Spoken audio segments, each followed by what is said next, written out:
Ma'asyiral muslimin yang dimuliakan Allah Subhanahu wa taala,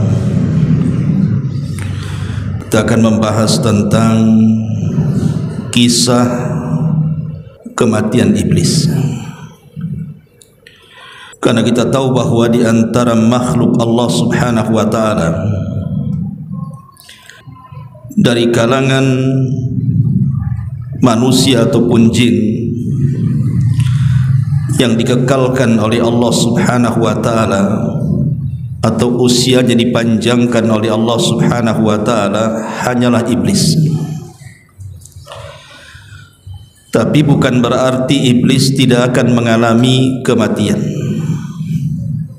Dia juga makhluk daripada makhluk-makhluk Allah, akan disentuh dengan kematian. Tapi kapan kematiannya dan di mana dimatikannya dan bagaimana cara mencabut nyawanya, inilah yang kita akan bahas beberapa waktu ke depan. Ma'asyiral muslimin rahimakumullah, disebutkan di dalam surah Shad ayat 77 sampai 83. Allah Subhanahu wa taala berfirman, qala fakhruj minha fa innaka rajim wa inna 'alaika la'nati ila yaumiddin. Qala rabbi fa anzirni ila yaumi yub'atsun. Qala fa innaka minal munzirin ila yaumin waqtil ma'lum. Qala fa bi'izzatika la ughwiyannahum ajma'in illa ibadaka minhumul mukhlasin. Allah Subhanahu wa taala berfirman, maka keluarlah engkau wahai iblis dari sorga ini. Sungguh engkau adalah makhluk yang terkutuk. Sesungguhnya kutukanku tetap atasmu sampai hari pembalasan. Maka iblis pun berkata di hadapan Allah, ya Rabb, berilah atas diriku tangguhan usia sampai hari mereka dibangkitkan. Maka Allah Subhanahu wa taala berfirman, sesungguhnya engkau termasuk yang diberi tangguhan sampai kepada hari yang telah ditentukan waktunya. Iblis menjawab, demi kekuasaan engkau ya Rabb, aku akan menyesatkan mereka semuanya kecuali hamba-hambamu yang mukhlis di antara mereka. Di dalam ayat ini Allah Subhanahu wa taala menggambarkan kepada kita ketika Allah Subhanahu wa taala merintahkan para malaikat, termasuk juga iblis di dalamnya, untuk sujud kepada Adam alaihi salam sebagai sujud penghormatan. Tapi kemudian iblis pun menolak karena dengki, hasad dan kesombongannya, merasa dia lebih hebat dibandingkan Adam alaihi salam. Lah karena iblis ini menolak perintah Allah Subhanahu wa taala, maka Allah murka. Kemudian Allah firmankan di sini, fakhruj minha fa innaka rajim. Kalau begitu keluarlah engkau dari sorga, engkau makhluk yang terkutuk, kata Allah. Bahkan Allah Subhanahu wa taala saking murkanya mengatakan, wa inna 'alaika la'nati ila yaumiddin.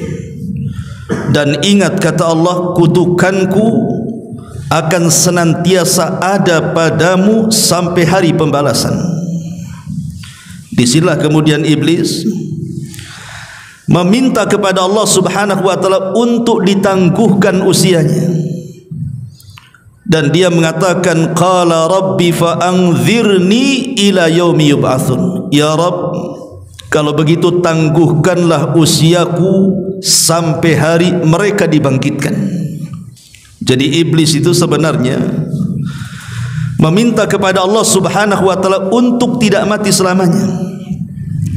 Sebab kalau seandainya iblis kemudian dihidupkan sampai manusia dibangkitkan, artinya iblis tidak pernah mati. Karena kita tahu bahwa tiupan sangkakala itu kan menurut pendapat yang kuat 2 kali. Di mana tiupan yang pertama itulah yang disebut dengan nafkhatul faza' wal maut, tiupan kejutan dan kematian. Baru setelah itu Allah Subhanahu wa taala perintahkan kepada Israfil untuk meniup tiupan yang kedua.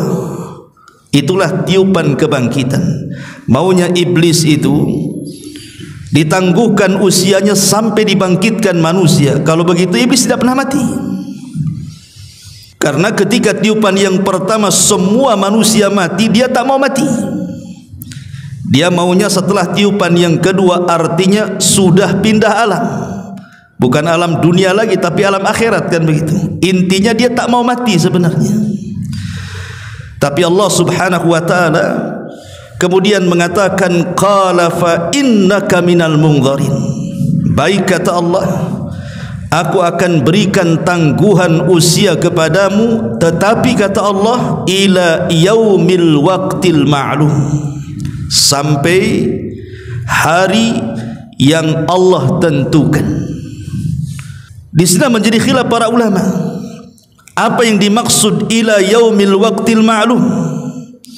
Ketika Allah Subhanahu wa taala mengatakan, sungguh kamu termasuk orang-orang yang diberikan tangguhan sampai waktu yang ditentukan.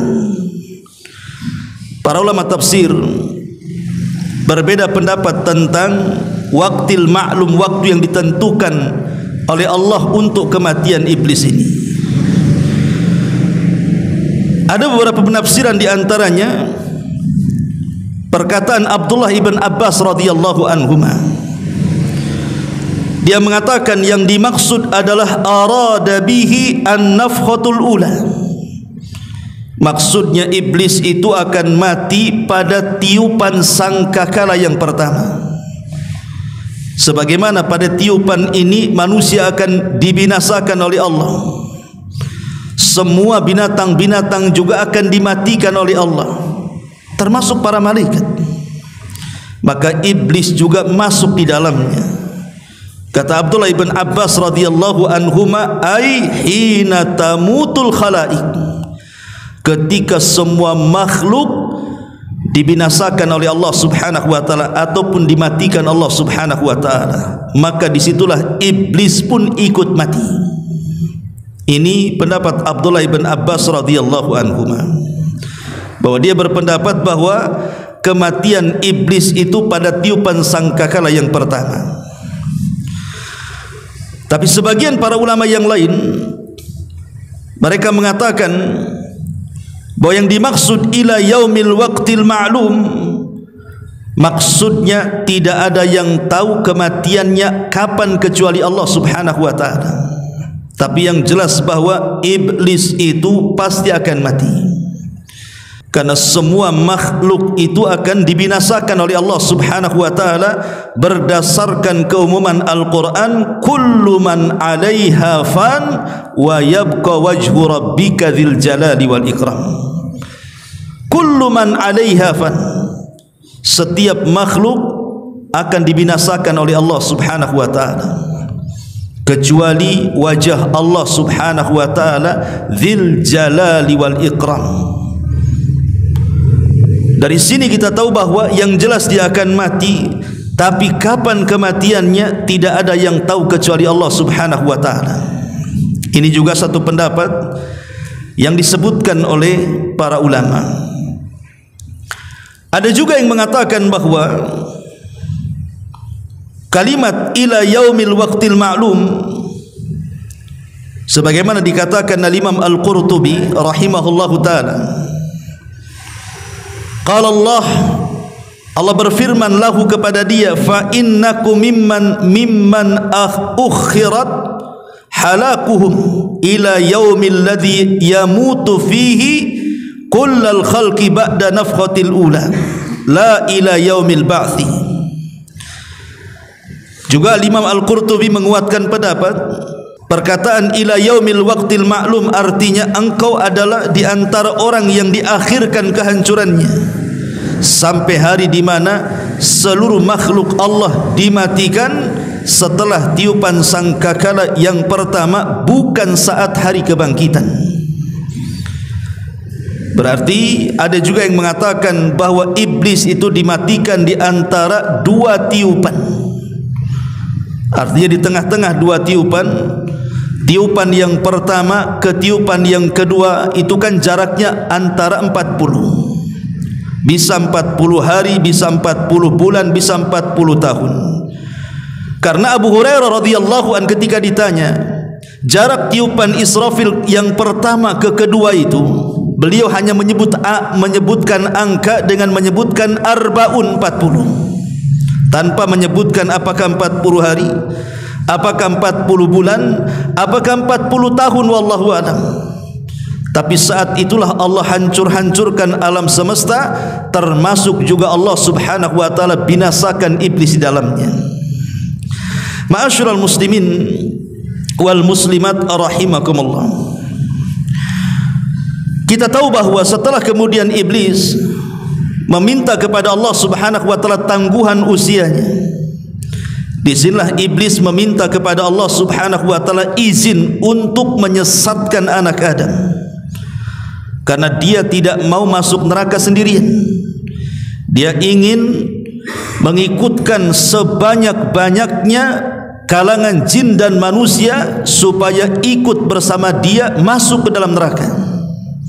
Dari sini dia bersumpah di hadapan Allah, fabi izzatika la ughwiyannahum ajmain, karena kekuasaanmu ya Rabb, pasti aku akan sesatkan mereka Bani Adam semuanya.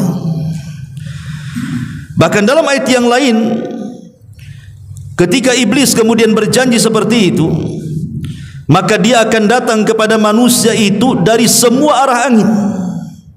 Sampai-sampai iblis mengatakan, "Tsumma la'atiyannahum min baini aydihim wa min khalfihim wa an aymanihim wa an syama'ilihim wa la tajidu aktsarahum syakirin." Sungguh aku akan datang kepada mereka, maksudnya Adam dan turunannya, dari arah depan mereka, dari arah belakang mereka, dari samping kanan mereka, bahkan dari samping kiri mereka, sampai engkau tidak mendapatkan kebanyakan dari anak-anak Adam itu bersyukur kepadamu ya Rabb. Subhanallah. Tantangan iblis ini bukan isapan jempol, ikhwan. Karena apa yang dilakukan iblis itu kepada Bani Adam dari sejak permusuhan ditanamkan dengan Adam saat disuruh sujud dia enggan, sampai hari ini bahkan sampai kiamat, pengikut iblis jauh lebih banyak dibandingkan orang-orang yang tidak mengikuti iblis. Dan itu banyak digambarkan dalam Quran.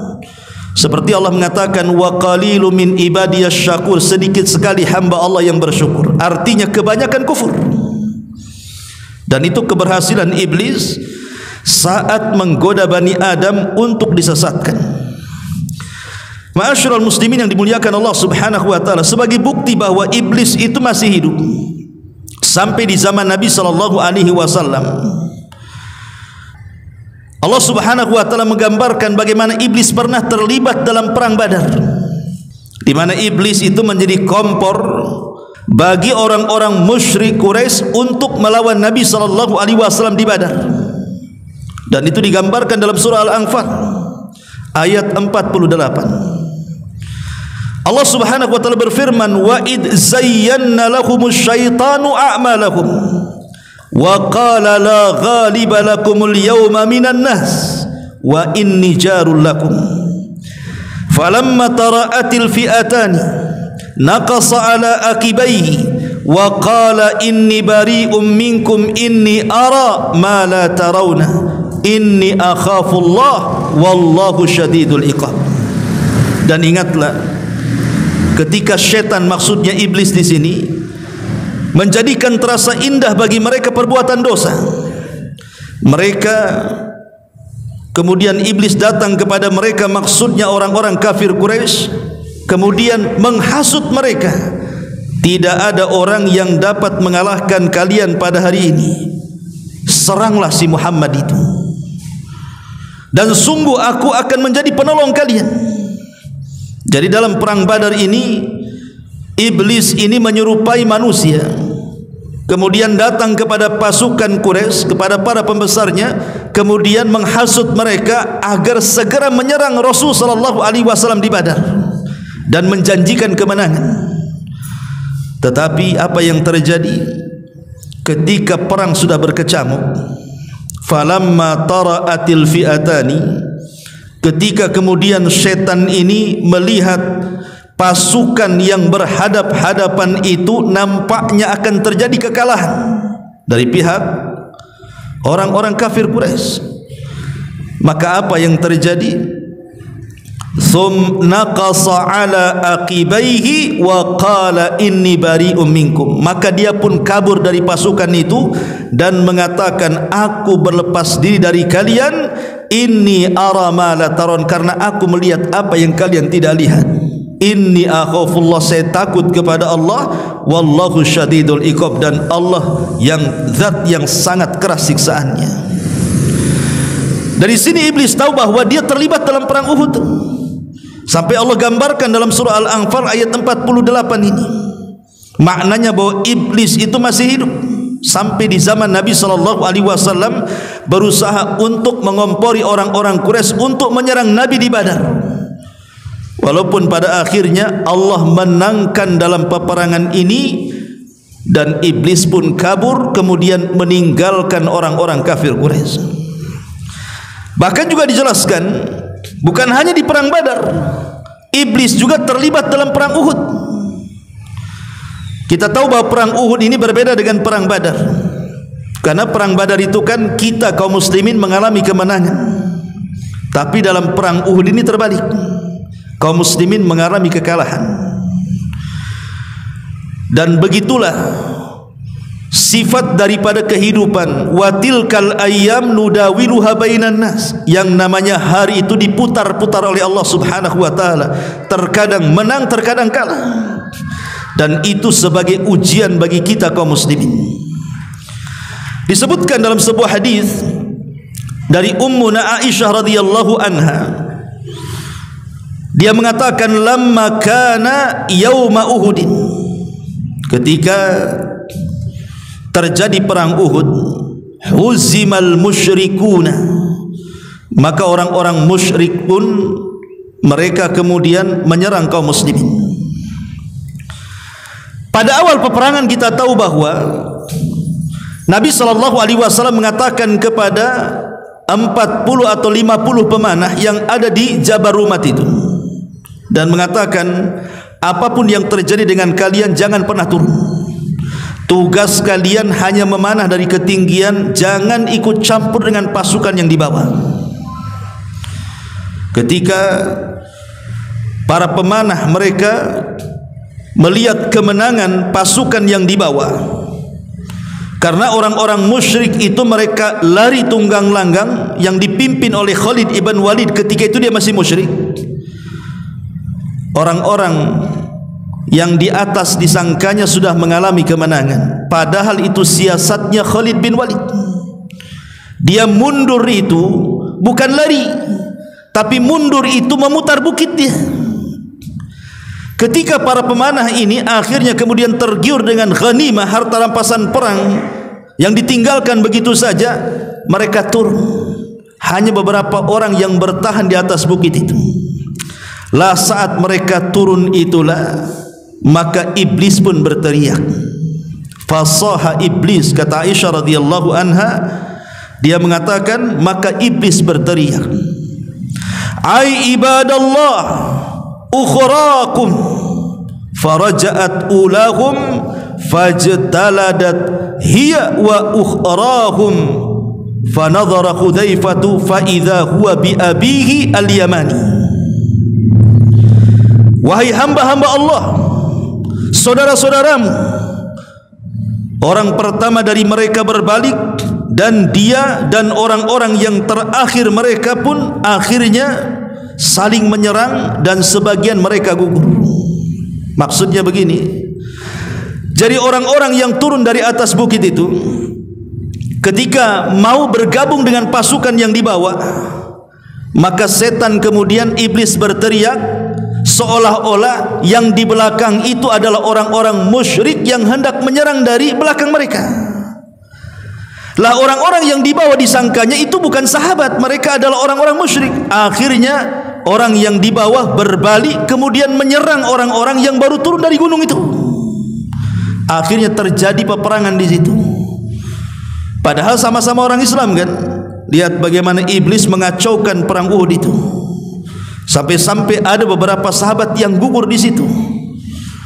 Sampai dijelaskan Hudzaifah ibn al-Yaman yang ada di situ, dia melihat ayahnya Al-Yamani dan dia mengatakan, "Ai ibadallah, abi, wahai hamba-hamba Allah, itu ayahku Yaman, jangan kalian bunuh." Tapi namanya perang, kalau sudah berkecambuk itu sudah tidak dengar lagi teriakan kan. Akhirnya dibunuh juga tuh ayah daripada Hudzaifah itu namanya Al-Yamani. Jadi mereka saling menyerang gara-gara kompor daripada iblis tuh. Akhirnya Hudzaifah pun mengatakan, faqala Hudzaifah ghafarallahu lakum, semoga Allah mengampuni kalian, kenapa kalian bunuh ayahku, katanya. Qala Urwah, maka Urwah berkata, fama zalat fi Hudzaifah minhu baqiyatu khairin hatta lahiqa billah. Urwah berkata masih ada sisa-sisa kebaikan dalam diri Hudzaifah hingga dia meninggal dunia. Lihat bagaimana kekalahan daripada perang Uhud itu akibat adu domba yang dilakukan siapa? Iblis. Ya. Ma'asyiral muslimin wal muslimat rahimakumullah. Bahkan bukan hanya iblis datang kepada kaum muslimin yang sedang berperang, dia pun datang kepada Nabi sallallahu alaihi wasallam. Dijelaskan dalam sebuah hadis yang sahih dari Abi Darda radhiyallahu anhu, qama Rasulullah sallallahu alaihi wasallam fasami'nahu yaqul a'udzu billahi minka thumma qala al'anuka bi la'natillahi thalathan. Jadi Rasul sedang salat, tiba-tiba kemudian iblis datang mengganggu Nabi. Tiba-tiba kemudian di tengah-tengah salat Rasul mengatakan, aku berlindung dari Allah, aku berlindung kepada Allah dari kamu. Dan Rasul mengatakan, aku laknat dirimu sebagaimana laknat Allah kepada dirimu. Rasul menyebutkan 3 kali.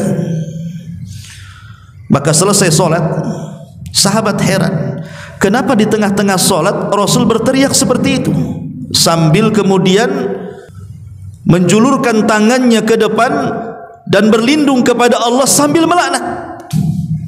Jadi Rasulullah SAW sedang salat begini, tiba-tiba dia begini dan mengatakan, a'udzu billahi min, aku berlindung kepada Allah dari kamu, aku laknat engkau sebagaimana Allah melaknat engkau. 3 kali Rasul mengatakan seperti itu. Jadi selesai salat, sahabat heran, kenapa Rasul mengucapkan kalimat itu di tengah-tengah salat. Ya. Akhirnya kemudian sahabat bertanya, ya Rasulullah, qad sami'naka taqul fi salati syai'an lam nasma'uka taqulu qabla dhalik.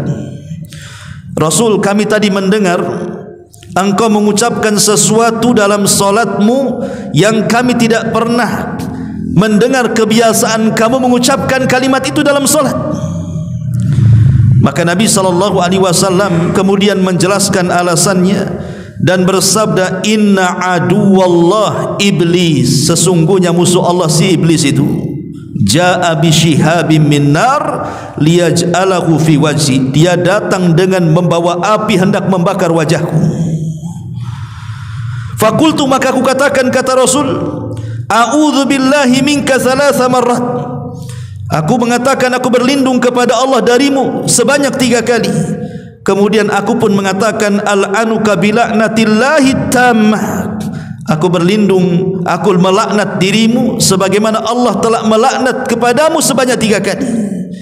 Kemudian Rasul mengatakan, thumma aradtu akhudahu, sebenarnya aku ingin mencekik dia. Wa wallahi, demi Allah, laula da'watu akhina Sulaiman, kalau bukan karena aku teringat doanya Nabi Sulaiman saudaraku, la asbaha musiqan yal'abu bihi wildan ahli madinati, tentu aku akan cekik dia, ku ikat dia di tiang, dan besoknya menjadi permainan anak-anak kota Madinah katanya. Tapi karena aku teringat dengan doa Nabi Sulaiman, ku lepaskan lagi dia. Apa doanya Nabi Sulaiman? Di mana Nabi Sulaiman berdoa agar Allah tidak memberikan yang Allah beri kepada dia kepada orang setelah dan sesudahnya. Artinya kan Sulaiman bisa menundukkan jin. Sulaiman tidak mau bahwa kekuasaan yang Allah berikan dengan kemampuan mampu menundukkan bangsa jin diberikan kepada orang-orang setelahnya. Makanya Rasul teringat dengan kalimat itu, akhirnya dilepas lagi. Dia menunjukkan bahwa iblis itu hidup sampai zaman Nabi SAW, bahkan mengganggu solat Nabi SAW. Bahkan iblis juga hidup sampai hari ini. Nabi SAW mengatakan dalam hadis Jabir radhiyallahu anhu, inna arsya iblis alal bahri fayab'asu sarayahu fayaftinuna an-nas fa'a'zamuhum indahu a'zamuhum fitnatan. Iblis ini membangun istananya, kata Rasul, di tengah lautan. Ada orang yang mengatakan seperti ada seorang penulis dari Mesir yang bernama Isa Daud. Beliau mengatakan bahwa hadis ini menunjukkan letak istana iblis di mana? Di segitiga Bermuda. Karena di segitiga Bermuda ini memang lautan yang sangat menakutkan kan. Banyak kapal-kapal hilang di situ, banyak pesawat-pesawat yang jatuh di situ, dan berbagai macamlah keanehan-keanehan dan musibah yang kita sudah mendengar semuanya. Sampai Isa Daud mengatakan bahwa istana iblis itu ada di tiga Bermuda tadi. Tapi wallahu alam, kita tidak bisa memastikan istananya di mana.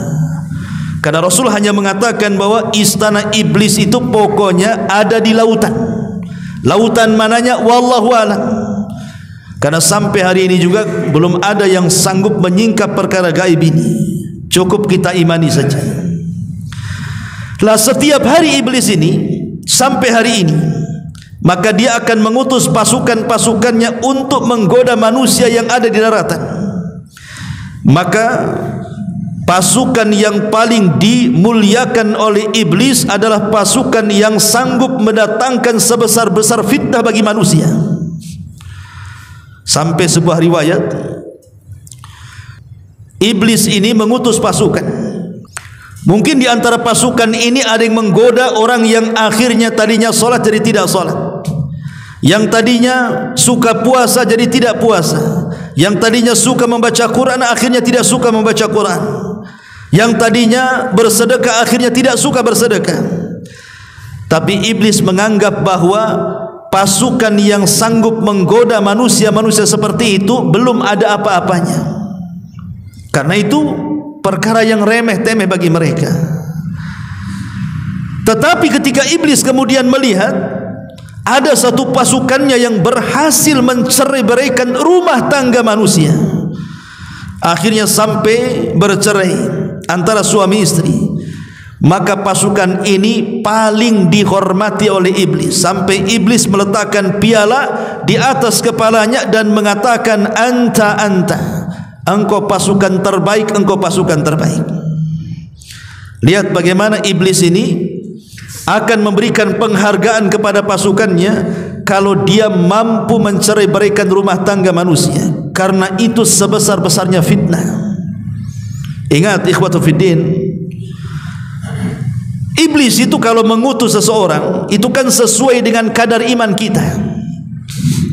Kalau kadar iman kita ini rendah, ya tidak mungkin juga iblis mengutus setan yang kuat, kan begitu. Ya paling diutus setan ecek-ecek kan gitu ya. Ah ini imannya lemah, ini disenggol aja miring katanya kan. Yang remeh-remeh saja lah kan begitu. Tapi kalau oh ini imannya kuat, ini sudah ngaji, sudah hijrah, ini tidak bisa main kirim seperti itu. Kalau bisa memang pasukan yang dikirim itu yang sudah ada penataran kan begitu. yang sudah diuji betul-betul, baru kemudian dikirim kepada orang-orang yang kuat imannya tuh.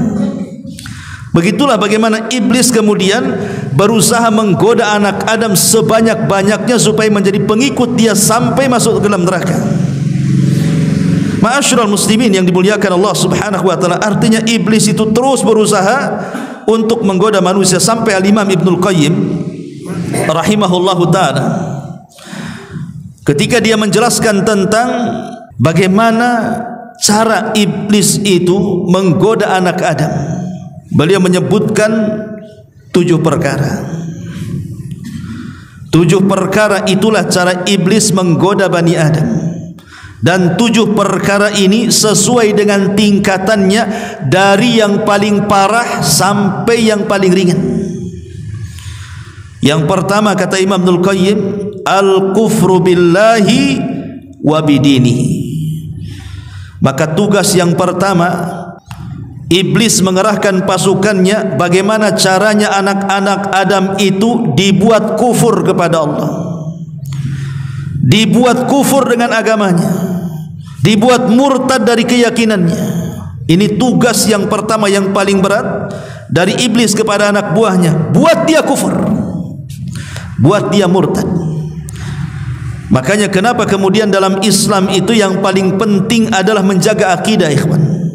Jaga akidah, apalagi di zaman sekarang ni akidah sudah mulai terkikis dengan berbagai macam kesyirikan, dengan berbagai macam kekufuran yang dihadapkan di tengah-tengah kita. Mungkin kita ini yang masih insyaallah hijrah ngaji sunnah masih bisalah memilah dan memilih, tapi generasi kita apakah seperti kita? Wallahu a'lam.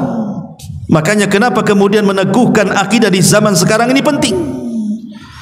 Di tengah-tengah kesyirikan dari syirkul akbar sampai syirkul asghar ini betul-betul merajalela. Jadi tugas yang pertama iblis kepada anak buahnya, buat dia kufur. Dan kufur itu ada 2. Ada yang sifatnya kesyirikan, pelakunya disebut musyrik. Ada yang sifatnya nifak, pelakunya disebut munafik. Dan ada yang ketiga, dibuatnya manusia murtad dan berpindah dari agamanya. Jadi yang pertama nih, iblis ini bagaimana caranya orang itu dijerumuskan kepada kesyirikan dulu tuh. Kalau dia tidak bisa, maka ditanamkan kepadanya sifat nifak. Kalau tidak bisa, maka ditanamkan bagaimana supaya dia keluar dari agamanya. Dan tiga-tiganya adalah kekufuran, baik kesyirikan atau kemunafikan atau kemurtadan. Kemudian yang kedua, ada yang disebut kufur nikmat.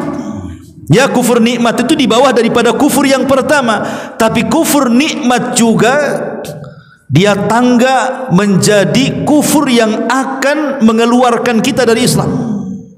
Dan kufur nikmat juga ada 2. Disebutkan oleh para ulama, yang pertama sitru ni'amillahi azza wa jalla, menutup-nutup bahwa nikmat ini datang dari Allah.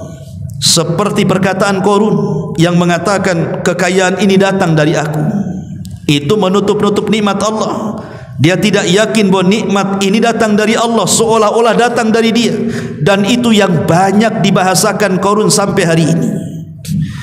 Menganggap nikmat itu bahwa dia yang mengusahakannya. Ya wajar saya kaya, saya kan pintar cari uang. Wajar saya kaya, saya kan doktor, profesor, menteri, pilot, dokter spesialis atau apa namanya. Dia berusaha menutup-nutupi nikmat, seolah-olah dia yang mendatangkan nikmat, bukan Allah yang mendatangkan nikmat. Ini yang pertama. Yang kedua, wa ya'mal bi mukhalafatil mun'im, dan dia pun melakukan sesuatu dengan nikmat yang Allah anugerahkan dengan maksud menyelisihi zat yang memberikan nikmat.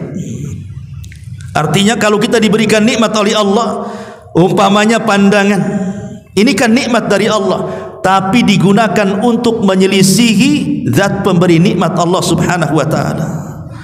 Akhirnya seseorang menggunakan pandangan, dia pun memandang sepandang-pandangnya.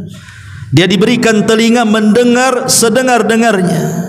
Dia pun bicara seomon-omonnya, ataupun perut mungkin juga seisi-isinya, asal masuk saja. Ya. Lah ini dua-duanya kufur.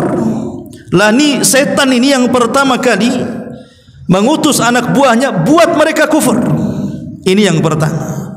Kalau tidak bisa, maka yang kedua al-bid'atu.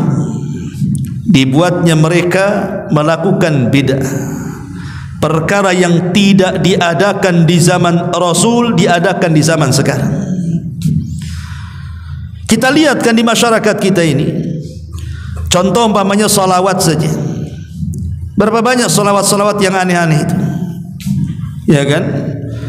Terkadang diiringi dengan joget-joget, diiringi dengan musik-musik, diiringi dengan hura-hura.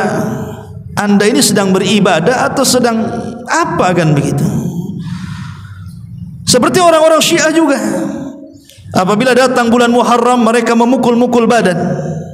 Kononnya katanya demi menebus kesalahan bapak nenek moyang mereka yang dengan sebab mereka terbunuhnya Husain, cucu daripada Nabi SAW di Karbala. Maka setiap datang Muharram, maka mereka pun kemudian berjoget-joget sambil memukul-mukul besi pada badan dan kepalanya, sampai anak bayi diketuk kepalanya biar keluar darahnya.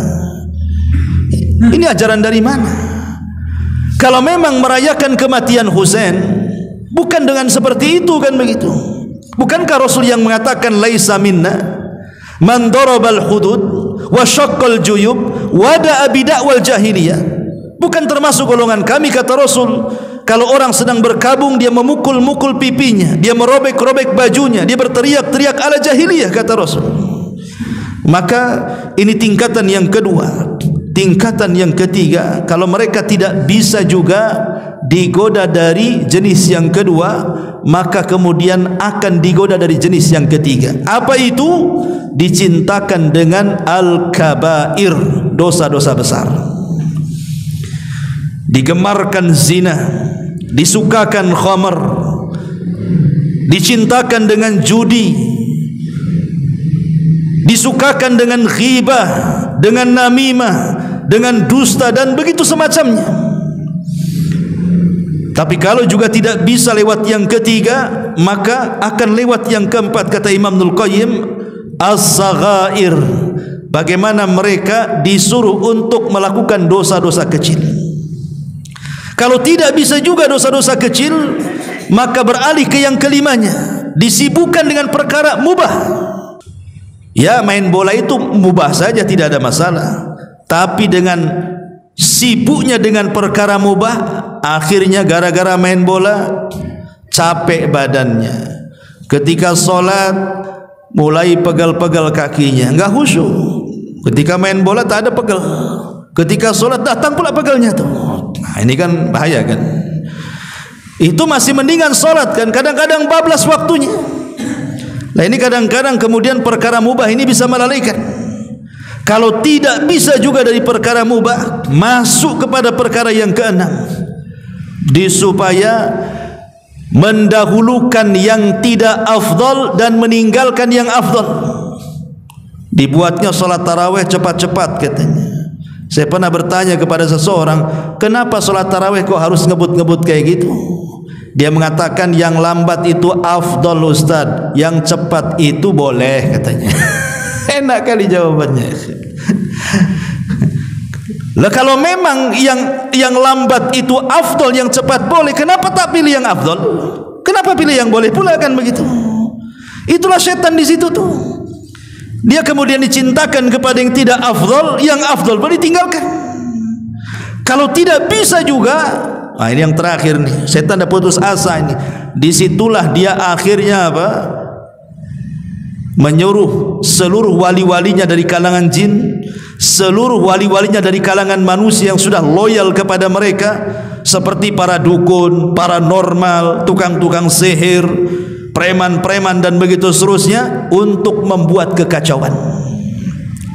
Inilah tujuan iblis untuk menggoda manusia. Ma'asyiral muslimin yang dimuliakan Allah Subhanahu wa taala. Baik, kembali. Lalu kapan meninggalnya iblis?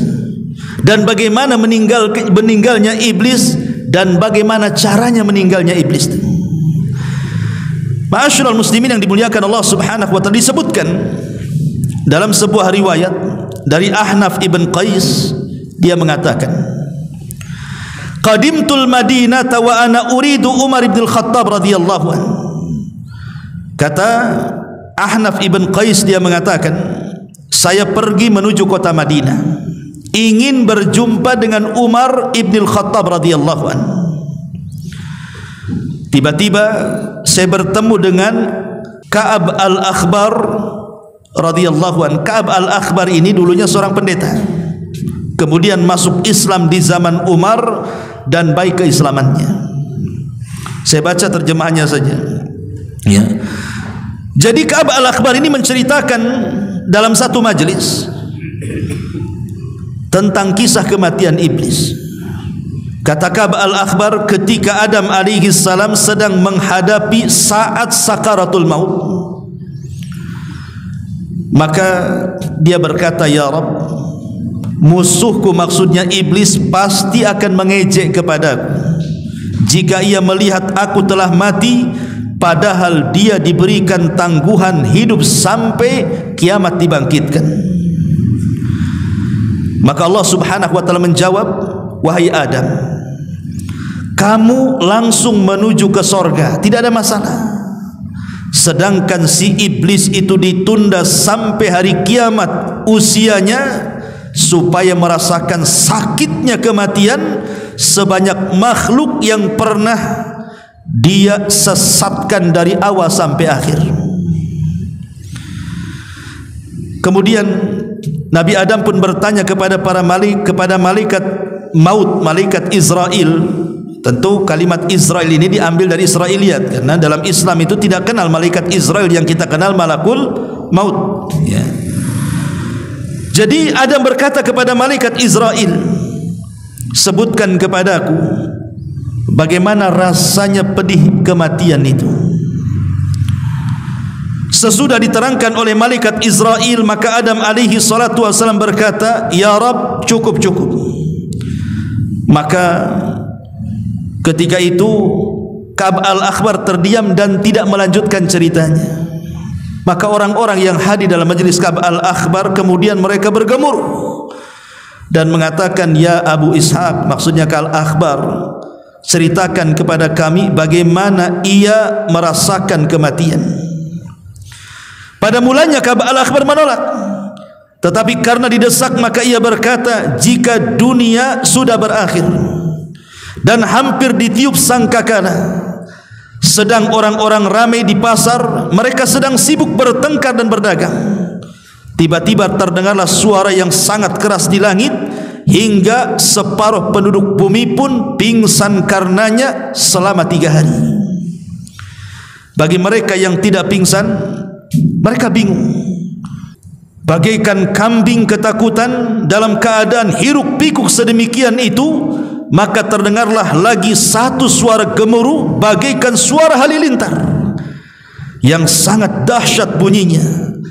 Maka tidak ada seorang pun melainkan mati karena halilintar itu. Dan semua manusia, semua jin, semua binatang, semua tumbuh-tumbuhan dan makhluk-makhluk yang lainnya, mereka pun diwafatkan oleh Allah Azza wa Jalla. Ketika itu yang hidup tinggal iblis saja.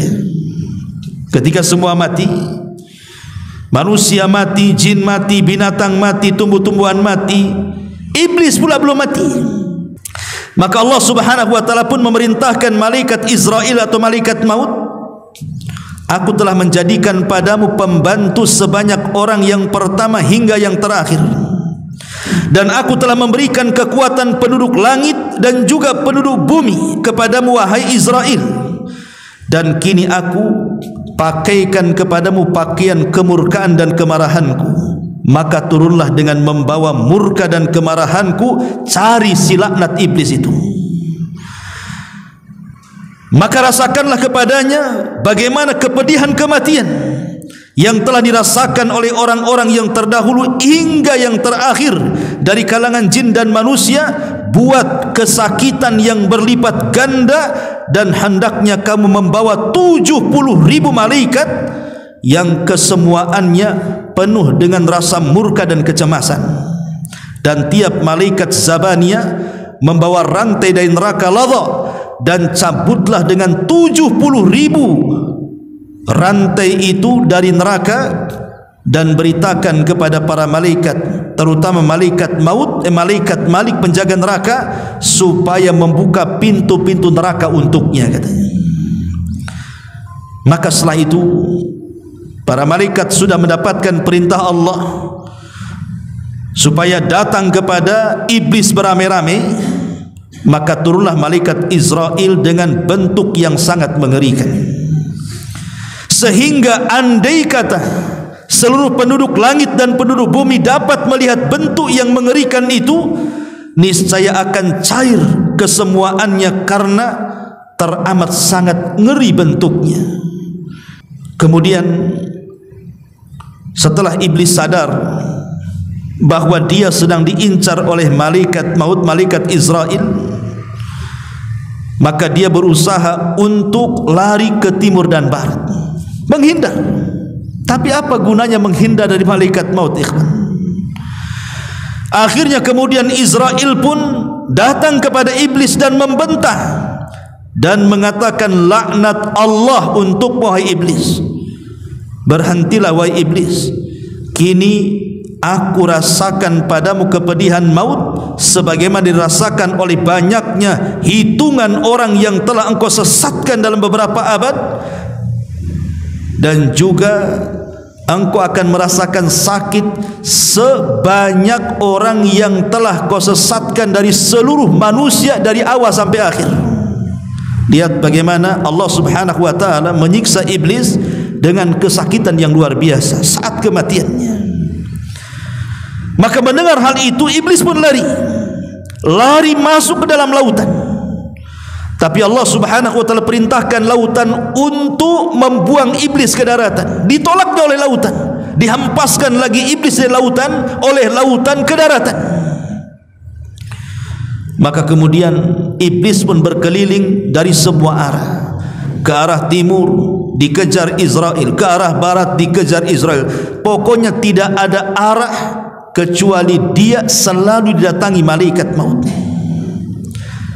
Ketika dia sudah tidak ada lagi jalan, mau kemana lagi tempatnya, akhirnya kemudian iblis pun sampailah di tempat saat Adam dan Hawa diturunkan. Di tempat itulah kemudian iblis melaknat Nabi Adam dan mengatakan, gara-gara engkau wahai Adam, aku menjadi makhluk yang terlaknat, katanya. Dia nyalahkan Adam. Maka kemudian malaikat Israel pun langsung mendekati iblis, karena dia sudah menyalahkan Adam di hadapan kuburan Adam alaihi salatu wassalam. Maka Israel menjawab, ketika ditanya, wahai Israel, kira-kira engkau akan memberikan minuman kepadaku dengan minuman apa, kata iblis. Maka Israel mengatakan, dengan minuman dari neraka Ladha, dan serupa dengan siksa ahli neraka dan berlipat-lipat ganda yang engkau akan dapati. Maka tiba-tiba kemudian iblis pun berguling-guling di tanah sambil menjerit sekeras-kerasnya. Kemudian berlari ketakutan dari barat timur, terus dia kejar-kejar sampai akhirnya malaikat Israel pun menghadang iblis laknatullah dengan kawat-kawat yang berduri. Kemudian dia pun mencabut nyawanya. Ma'asyiral muslimin yang dimuliakan Allah Azza wa Jalla, maka ketika kemudian kematian iblis ini terdengar kepada Nabi Adam alaihi salatu wassalam, maka Adam alaihi salatu wassalam mengatakan, Rabbana qad atmamta alaina ni'mah. Dia mengatakan, ya Rabb kami, sungguh engkau telah menyempurnakan nikmatmu untuk kami. Sekarang sudah tidak ada lagi karena iblis sudah mati di situ. Masalahnya ikhwatu fiddin, riwayat yang panjang ini, riwayat daripada Al-Akhbar ini Itu hanya disebutkan dalam kitab Tanbih Al-Ghafilin, dan kitab itu banyak memuat hadis-hadis yang tidak ada sanadnya. Dan kebanyakan kisah-kisah yang seperti ini bukan datang dari Nabi sallallahu alaihi wasallam, tapi kisah ini datang dari kisah Israiliyat. Dan kisah Israiliyat ini, ikhwatu fillah, muliakan Allah Azza wa Jal, Nabi mengatakan kita tidak boleh mendustakan secara mutlak, tidak boleh juga membenarkan secara mutlak. Jadi saya menceritakan ini hanya mimbabil ikhbar saja, hanya menghabarkan saja sebagai bentuk pengetahuan, tidak boleh jadikan sandaran, karena ini bukan dari hadis yang sahih, bukan hadis Nabi SAW. Ini dari kisah-kisah Israiliyat, karena yang menceritakanlah seorang yang bernama Ka'ab al-Akhbar, dulunya seorang Nasrani, seorang pendeta Nasrani, masuk Islam di zaman Umar. Otomatis karena seorang pendeta, dia menguasai kisah-kisah Israiliyat, makanya kemudian dia mengkisahkan kisah ini. Makanya para ulama mengatakan kisah ini tidak ada sanadnya. Kalaupun ada sanadnya, maka ini dari kisah-kisah Israiliyat yang kita tidak boleh mendustakan secara mutlak, kita tidak boleh membenarkan secara mutlak. Ma'asyiral muslimin yang dimuliakan Allah Subhanahu wa taala, intinya bahwa kalaupun seandainya tidak ada kisah ini, maka kita sangat yakin bahwa iblis itu pasti akan mengalami kematian. Sebagaimana tadi sudah dijelaskan di muqaddimah bahwa ada terjadi perselisihan, ada yang mengatakan kematiannya menurut Abdullah ibn Abbas pada tiupan sangkakala yang pertama, bersamaan dengan meninggalnya seluruh makhluk-makhluk Allah dari kalangan jin, manusia, binatang dan tumbuh-tumbuhan, termasuk juga iblis mati di situ. Jadi kita harus yakin bahwa iblis pasti mati. Tapi yang jelas bahwa setelah kematian iblis menyesal. Bahkan ada khutbah dalam Al-Quran itu, bagaimana iblis berkhutbah di hadapan para pengikutnya. Dijelaskan oleh Hasan Al-Basri rahimahullahu ta'ala, apa kata dia? Idza kana yaumul qiyamati, tatkala datang hari kiamat, qama iblisu khatiban, maka iblis akan berdiri di sebuah mimbar. Qama iblisu khatiban alal mimbar, dan mimbarnya itu terbuat min narin, dari api neraka. Kemudian iblis mengatakan, innallaha wa'adakum wa'dal haqq wa wa'adtukum fa akhlaftukum. Sesungguhnya Allah telah menjanjikan kepadamu janji yang benar, dan aku pun telah menjanjikan kepada kalian, tetapi janjiku semua kuingkari. Janjiku tidak benar. Al-Hafidh Ibnu Katsir rahimahullahu ta'ala berkata, yukhbiru ta'ala amma khataba bihi iblis id atba'ahu ba'dama qadallahu baina ibadahu fa adkhala al-mu'minina al-jinan wa askana al-kafirina ad-darakat faqama fihim iblis la'anahu Allahu hina idin khatiban liyazidahum hazanan ila haznihim.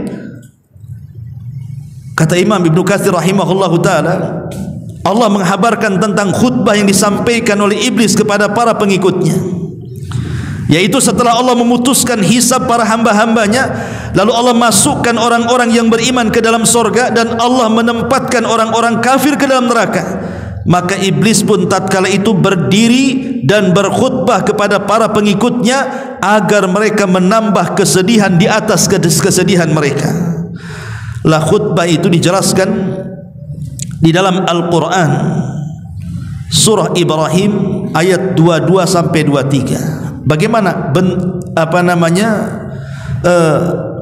kata-kata khutbahnya? Allah katakan, wa qala syaitan lamma qudiyal amru innallaha wa'adakum wa'dal haqq wa wa'adtukum fa akhlaftukum wa ma kana li 'alaikum min sultan illa an da'autukum fastajabtum li fala talumuni wa lumu anfusakum ma ana bimusrihikum wa ma antum bimusrikhi inni kafartu bima asyraktumuni min qablu innadh dhalimina lahum adzabun alim. Apa kata iblis dalam khutbahnya? Dan berkatalah iblis tatkala perkara hisab telah diselesaikan, sesungguhnya Allah telah menjanjikan kepada kalian janji yang benar, dan aku pun telah menjanjikan kepada kalian, tetapi aku menyalahi janjiku.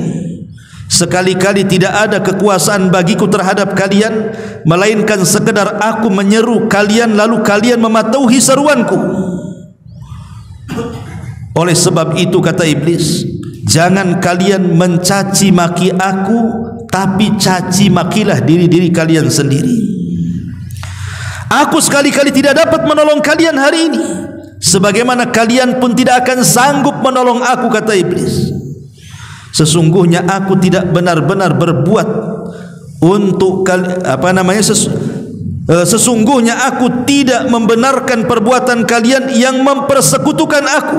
Lihat, iblis mengingkari dengan Allah sejak dulu. Sesungguhnya orang-orang yang zalim itu mendapatkan siksa yang sangat pedih.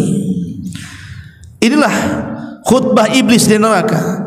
Maka Allah Subhanahu wa taala katakan, wa udkhilal ladzina amanu wa amilus salihati jannatin tajri min tahtiha al-anhar khalidina fiha biidzni rabbihim, dan dimasukkanlah orang-orang yang beriman dan beramal saleh ke dalam sorga yang mengalir di bawahnya sungai-sungai, mereka kekal dalamnya dengan seizin Rabb mereka. Lihat ma'asyiral muslimin yang dimuliakan Allah Subhanahu wa taala, disinilah penyesalan iblis dan penyesalan para pengikutnya. Bahwa iblis mengatakan kepada mereka, aku enggak suruh kalian berbuat syirik, kenapa kau berbuat syirik, katanya. Nah, bayangkan kan iblis seperti itu. Tapi pengikutnya pun apalah daya, tidak bisa. Kalau sudah di neraka itu, penyesalan tidak ada gunanya, ikhwatu fiddin. Penyesalan itu berguna saat mereka hidup di dunia. Kalau sudah mati, maka penyesalan itu tidak berguna. Bukan hanya penduduk neraka yang menyesal, penduduk sorga pun mereka menyesal, karena waktu-waktu yang mereka hilangkan begitu saja di dunia tanpa berzikir kepada Allah Subhanahu wa taala. Inilah di antara kisah kematian iblis. Mudah-mudahan ada manfaatnya.